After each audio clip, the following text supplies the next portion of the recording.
নমস্কাৰ, মই অৰুণ হাজৰিকা।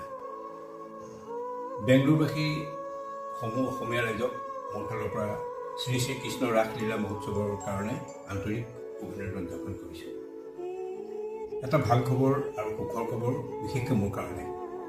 ইতিমধ্যে আপোনালোকে গম পাইছে যে বৰচন প্ৰডাকশ্যনৰ উদ্যোগত আৰু ব্ৰহ্মপুত্ৰ বেণ্ড বাংগালোৰৰ সহযোগত বাংগালোৰ চহৰৰ মাজমজিয়াত বৰ্ণাঢ্য কাৰ্যসূচীৰে ইংৰাজী 10 আৰু 11 ফেব্ৰুৱাৰীত প্ৰথমবাৰৰ বাবে উদযাপন কৰিবলৈ লৈছে শ্ৰী শ্ৰী কৃষ্ণ ৰাসলীলা মহোৎসৱ।